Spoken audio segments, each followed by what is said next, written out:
on. Hello guys, and welcome to the first episode of Asset Investigation. So what we're going to be doing with this series is we'll be going through and actually investigating what makes up a particular asset, what makes up, it could be an asset class in general. First things first is we're going to look at market cap. So let's have a look. What is market cap? What does it mean to a company? Is it a good thing if you have a larger market cap? Can you actually manipulate your own market cap to make you seem a little bit more or less professional?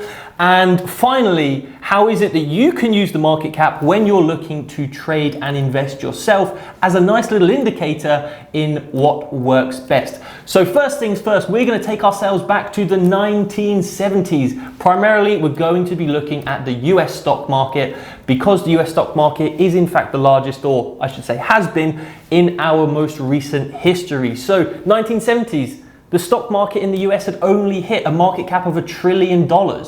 But before then, there were companies worth $1 billion. So let's have a look. That's a very heavy weighting. We're going to investigate exactly how it works and exactly which companies have been the first to hit a billion, trillion, and $2 trillion market cap. Let's get into it, and we'll begin with a nice little story from about the late 1800s, early 1900s.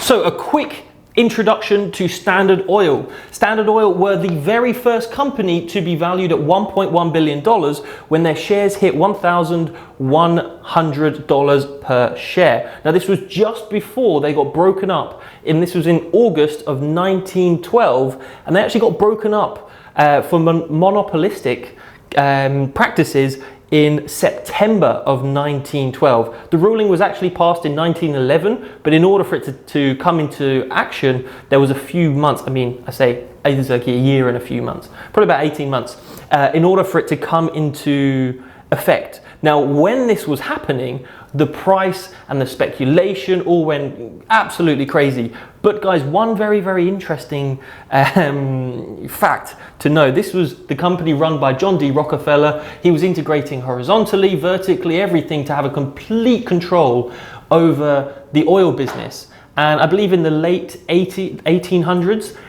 he owned around about 91 or 92% of all the oil that was sold, and 70% of this was actually exported to other countries. Just think about that for a second. One guy owning 90% of all the oil supply. That is an awful lot of oil. And as you can see, here is the guy that we're talking about, John D Rockefeller. He did then decide to go on and actually spend an awful lot of time with his philanthropy and kind of building a number of prestigious institutions to help people out. But in September of 1912, the collapse of the price went from 1,100 down to 400 per share. And Standard Oil was broken up into 35 different companies and actually distributed to the shareholders themselves. Now, Standard Oil did not become the first billion-dollar company, even though I've just said they were worth 1.1 billion. The reason why is that they were not publicly traded on a stock exchange, because the New York Stock Exchange said, well, if you want to list and you want to do an IPO, then any company applying must provide financial statements to the New York Stock Exchange and to the public. Now, Standard Oil was so tightly owned by John D Rockefeller. This is quite a baller move here. He owned about a quarter of the outstanding shares and was extremely secretive about its operations. Probably because if they looked into it, they might realize that he was doing something a little bit questionable, maybe monopolistic. I will let you decide this. But anyway, so he had a lot of money, didn't want the government getting involved, and so he never released an IPO. Didn't need the money. So most companies nowadays, they trade on the stock market just so that they can raise money. But he didn't need it, so he didn't bother. Now, when we look through to 1916, a full 4 years later, US Steel, which was Andrew Carnegie's company, that reached a valuation of $1 billion. And this time it was in fact traded on the New York Stock Exchange. So it could be rewarded the #1 title of the first ever company to hit $1 billion. Now, Andrew Carnegie did in fact sell this company, US Steel, to JP Morgan for $492 million. Around about $16 billion in today's money. So not a small fee. But anyway, AT&T, American Telephone and Telegraph, they reached the $1 billion mark in 1924. General Motors hit there in 1926, and there's a number of other ones that I could go through. Now, the first company to hit $1 billion, you tell me, was it Standard Oil with John D Rockefeller, or was it Andrew Carnegie and his US Steel? Let me know down in the comments. Now, the first company to hit $1 trillion in market cap. $1 trillion, by the way, that's 1,000 billion. And a billion, 1,000 million. You guys will already know this. But just think about this. 1 with 9 zeros. First company, Saudi Aramco. Now, it's not the first US listed company, and that in fact was Apple, which also you guys will know was the first US company to hit $2 trillion. But again, they weren't the first company to hit $2 trillion globally, because in most recent history, that is Saudi Aramco. Yet again, big up Saudi Aramco. Obviously, they have a huge amount of influence and just an awful lot of oil. Have a look at the size of the country. It's actually ginormous. Anyway, so these were the first companies to hit 1 billion. We have Standard Oil. 1 trillion, we have Apple. And then at 2 trillion, we have Apple again, if we're sticking to the US stock market, or obviously we swap around Saudi for 1 trillion and 2 trillion.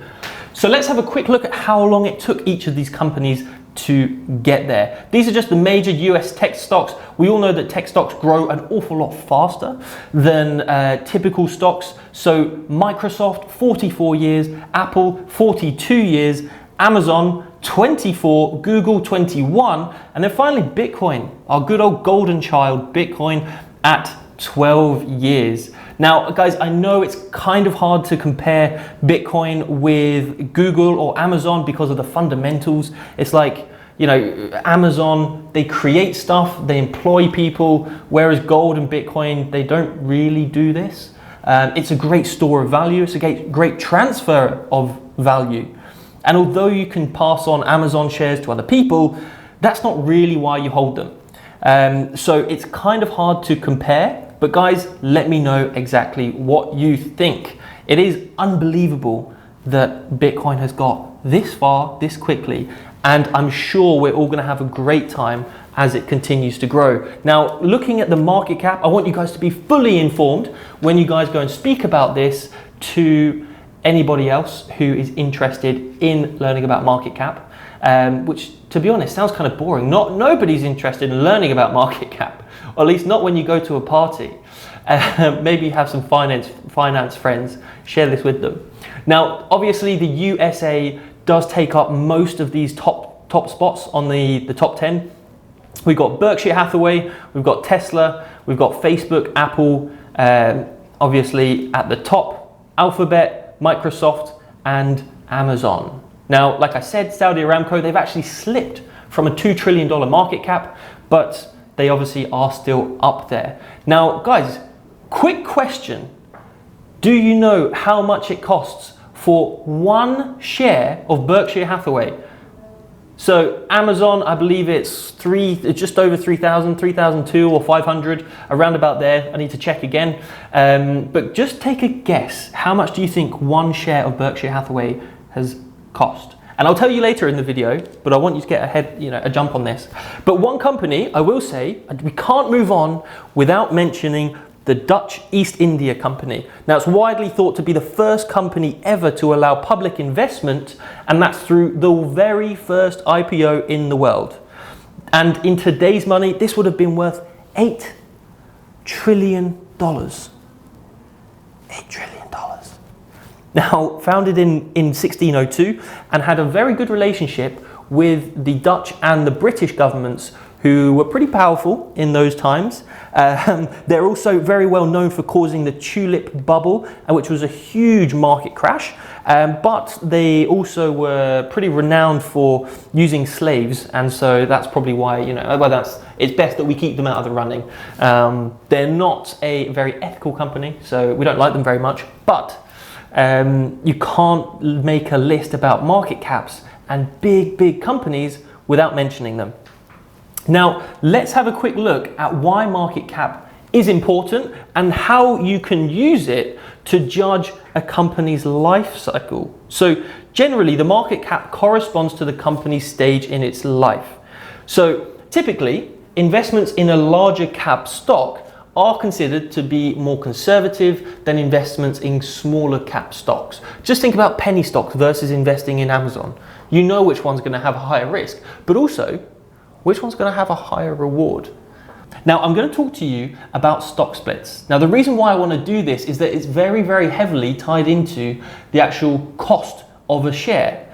Now, just before we do this, we need to have a look at what is market cap before we get into everything.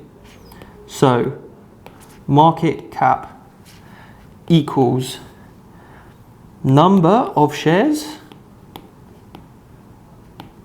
times by cost per share. Well, that's not gone well, has it? Absolute disaster.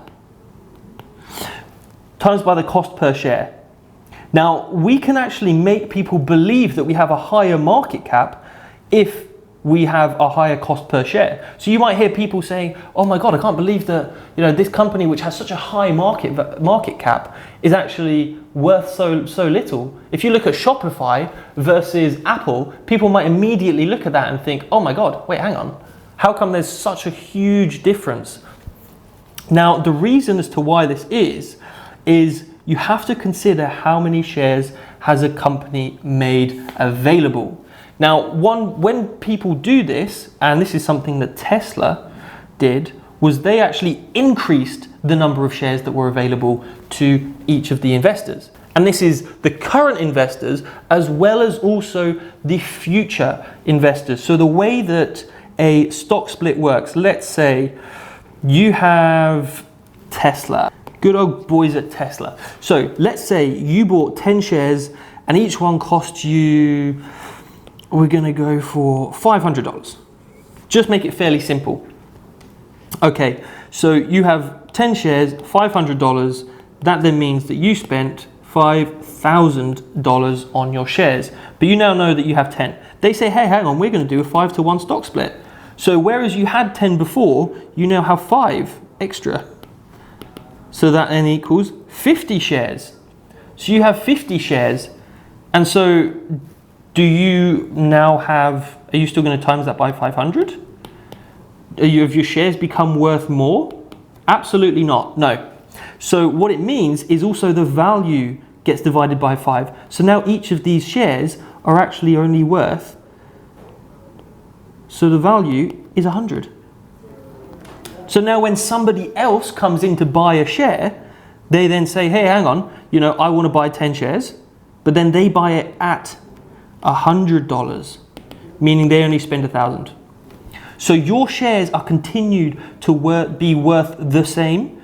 You just then, in this case, you have 50 shares at $100, which again, you still keep your same investment, and that is how a stock split works. Now guys, we do actually have a few very good reasons as to why companies do this. It helps attract investors. Like as mentioned, the stock split often attracts investors who think, well, I can't afford this 500.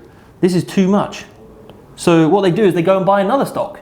But if they see that it's at $100, they then go, oh yeah, actually, yeah, do you know what? I can buy that. In fact, I can buy 2, but I can't buy a full one. And it also increases the number of shares. So without actually having to dilute their original shares, they can just dilute the number of shares that are currently in the market. So they don't have to go through a secondary offering and everything like this. And then finally, it helps improve the liquidity. So the stock splits increase the volume of shares available, which reduces the bid to ask spread, I should say, and makes it easier for investors to buy and sell their shares. One very bad example of this is, as I mentioned, Warren Buffett. So Warren Buffett's Berkshire Hathaway has never had a stock split. which basically means that any time the share has become more expensive because the company has become more valuable, the share just goes up and up in price. Now its bid to ask spread, so the spread of, you know, actually doing a trade, can be over $100, maybe even $200, depending on the broker you use. Now the reason why is that the Class A shares that are traded are worth $420,000 per share. Imagine. One company, 420,000. That's unbelievable. Now, one thing I do want to say on shares and on stock split is you can do what's known as a sneaky move, very sneaky move, as a reverse stock split.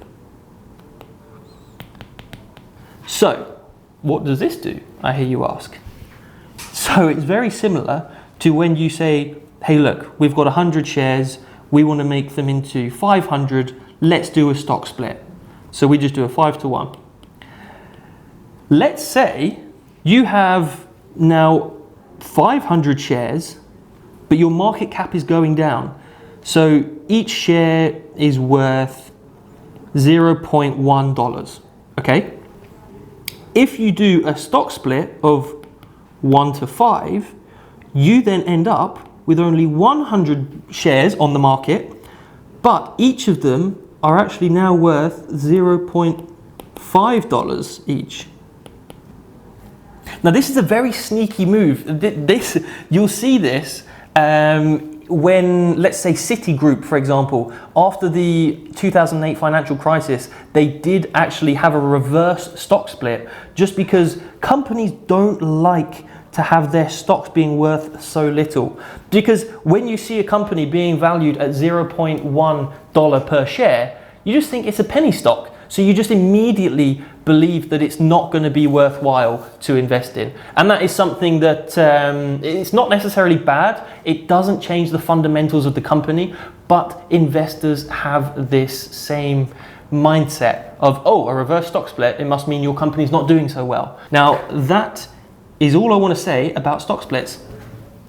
Now, I do actually want to bring you into the business life cycle. So we can see here, typically, when we invest, and this is where we said about market cap being important, you know, if you end up with the sales declining and you're more on the decline side of things, this is where you might have a reverse stock split to actually try and increase the price of the shares. And equally, if you're in the growth or the shakeout on a maturity stage, this is where you might have a stock split to inject some more enthusiasm into your share price, because people go, oh, now it's a little bit cheaper. Oh, there's an extra news headline. And Tesla did this perfectly, really did this perfectly. Now, market cap is not always the full story. You have to do a lot more digging. This is a prime example. GameStop joined the Russell 1000. So there is the Russell 2000, which has slightly lower market stocks. Then you have the Russell 1000. And so these, as you can see, the Russell 1000 tracks large cap stocks in order to be included in the latest index reconstitution. Stocks have had a market cap of around 7.3 billion on 7th of May. Now, AMC, so we also see AMC is being absolutely discussed. It's the largest, I believe they have it in here, AMC is the largest member of the Russell 2000 by far, more than 3 times as large as its nearest competitor as of last week. Now there's an awful lot of experts, such as Jeffrey Strategy, Stephen DeSantis, who says that he will be net selling in GameStop of about 5 million shares, or about half of the stock's recently average daily traded volume after the rebalancing. So large institutional investors and traditional investors are not interested in GameStop, but that doesn't seem to stop the diamond hands. The Redditors and the guys from Wall Street Bets are out in force, and they're not giving up. Now, I want to just quickly touch on bonds. Some of you guys may know how bonds work. We have a look at kind of 4 basic things. One of the main things that you guys need to know is, as of 2021, the size of the bond market, which is the total debt outstanding, is estimated to be, and guys, get yourself ready, $119 trillion worldwide and $46 trillion in the US alone. And that's according to SIFMA, which is the Securities Industry and Financial Markets Association. Investors and big money like bonds. They're boring, but they're secure. And they're not like cryptos. You have someone to blame, you have someone to hold accountable. Yes, you've got countries like Greece. They offered a 40% return on the bond because it was a government bond. How did it get to 40%? Venezuela have gone even more, but typically we all know the US is like, what, maybe 2%, 3%. If you have a look at the bond yield, you'll see. And it's very, very different to the returns that we get in crypto, but big money loves security. So we need to see more and more security and more regulation in the crypto market. But guys, just so you know, to reiterate, the market cap of the crypto market is around 1.4 trillion. So we're still, I mean, what, the bond was 119 trillion. What do we have for companies? Let's have a quick look, 92 trillion. So we're still a long way off. There's an awful lot more in some areas of the world that crypto can do as opposed to stocks. But there does need to be some regulation. There needs to be some changes. So I don't know what you guys think. Is there going to be, how big will the crypto market get? Just drop us a quick comment, give me a number, and I'll message you and I'll say whether I disagree or agree. I think it's going to go an awful lot more. Bitcoin will easily get back to its $1 trillion market cap. And then I think what we will see, the key things are going to be things like with the real uses. I'm sorry to say, Bitcoin is great. We love it. It's a source of security, you know, digital gold. It's a store of value, but you can't do too much with it. If you want to send money, there are quicker ways. If you want to send money, there are more secure ways. But things like Ethereum and Cardano and XRP and a number of other, should we say, coins and projects have real fundamental value. That for me is what's really going to set us apart. And those are going to be the ones that get to the $1 trillion market cap and also have a long way to go. We're only at what, 45 billion. Imagine the price of a single ADA if we got to a $1 trillion market cap. And now there is actually a fixed supply for ADA as well, which does work very well for us supply and demand guys who believe that, you know, as the demand goes up, the supply goes down, we then end up with a higher price. Ethereum doesn't have a fixed supply. They can just keep printing ETH no matter what. So watch out for that. Anyway, guys, that is everything. I do believe that it's better to have a higher market cap because this often shows your company is more secure, more mature, and so therefore shows less risk with more market cap. Thank you very much, guys. It's been an absolute pleasure. I hope you've enjoyed watching it as much as I have making it. Now, make sure that you hit the like button and also subscribe to the channel. Massively helps us out. As you know, it's the rules. And if you do want to get more analysis from top traders and investors globally, make sure you download the ARYA app and you'll get tons of ideas and inspiration with market analysis on what you need to be trading and where the different opportunities are in the market. So until next time, thank you very much.